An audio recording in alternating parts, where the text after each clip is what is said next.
د الله په نوم چې ډیر زیات مهربان پورا رحم لرونکی دی. ای پیغمبره ته ولې هغه شی حراموي چې الله ستا لپاره حلال کړی دی؟ آیا د دې لپاره چې ته د خپلو میرمنو خوښي غواړې؟ الله بخښونکی خورا مهربان دی. الله ستاسې لپاره د خپلو قسمونو څخه د غاړې خلاصولو لاره جوړه کړې ده. الله ستاسې مولا دی او همغه پوه او د حکمت خاوند دی. او دا موضوع هم د پاملرنې وړ ده چې پیغمبر خپلې یوې میرمنې ته په پرده کې یوه خبره کړې وه. بیا کله چې هغې میرمن کوم بل چاته هغه راز څرګند کړ او الله پیغمبر ته د دې راز څرګندولو خبر ورکړ، نو پیغمبر پر هغه باندې یو څه اندازه هغه میرمن خبردار کړه او له یو څه اندازې نه تیر شو. نو کله چې پیغمبر هغې ته دغه د راز څرګندولو خبره ښکاره کړه، نو هغې پوښتنه وکړه تا ته چا د دې خبر درکړ؟ پیغمبر وویل ما ته هغه ذات خبر راکړ چې په هر څه پوهیږي او ښه پوره خبر دی.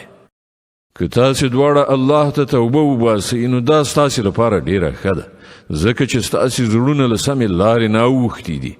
او که د پیغمبر پر خلاف تاسې دواړو سره لاس یو کړ نو وپوهیږئ چې الله د هغه سرپرست دی او له هغه وروسته جبرائیل او ټول صالح مؤمنان او ټولې پرښتې د هغه ملګري او ملاتړ دي. لرې نه ده چې که پیغمبر تاسې ټولو میرمنو ته طلاق درکړي نو الله به هغه ته ستاسې په بدل کې داسې میرمنې ورکړي چې له تاسې نه ښې وي، ریښتینې مسلمانې، ایماندارې، اطاعت کوونکې، توبه ویستونکې، عبادت کوونکې، روژه نیونکې، که کونډې وي یا پیغلې. ای مؤمنانو وژغورئ خپل ځانونه او خپل اولاد او کورنۍ له هغه اور نه چې د هغه د سون مواد به انسانان او تیږي وي، چې پر هغه به غصناکې سخت زړه پرښتې معذفې وي چې هیڅکله به د الله له حکم څخه سر نه غړوي او هر امر چې ورته کیږي هغه په ځای راوړي. په هغه وخت کې به وویل شي چې ای کافرانو نن عذرونه مه وړاندې کوئ، تاسې ته خو هماغسې بدله درکول کیږي لکه څنګه چې تاسې عمل کوو. ای مؤمنانو الله ته توبه وباسئ، خالصه توبه. کیدای شي چې الله ستاسې بدۍ له تاسې نه ایسته کړي او تاسې داسې جنتونو ته ننباسي چې تر هغو لاندې به ویالې بهیږي. دا به هغه ورځ وي چې الله خپل پیغمبر او هغه کسان چې له هغه سره ایمان راوړی دی رسوا نه کړي.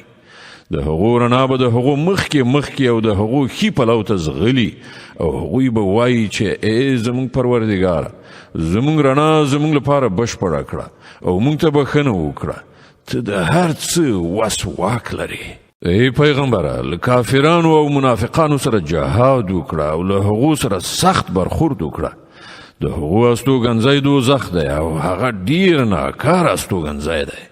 الله د کافرانو په باب د نوح او لوط میرمنې د مثال په توګه وړاندې کوي.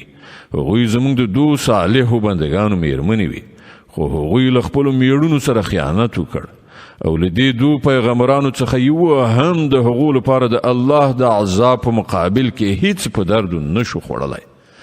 دواړو ته وویل شول چې زه د دوزخ اور ته ننوتونکو سره تاسې هم لاړې شئ. او د مؤمنانو په باب الله د فرعون د ښځې مثال وړاندې کوي. کله چې هغې دعا وکړه چې ای زما ربه زما لپاره له خپل ځان سره په جنت کې یو کور جوړ کړه او ما د فرعون او د هغه له عمل نه وژغوره او له ظالم قوم نه ما ته نجات راکړه. او د عمران د لور مریم مثال راوړي چې هغې د خپل شرمځای ساتنه کړې وه. بیا موږ په هغې کې له خپل لوري نه روح پوکړ او هغې د خپل پروردګار د لارښوونو او د هغه د کتابونو تصدیق وکړ او هغه له اطاعت کوونکو خلکو څخه وه.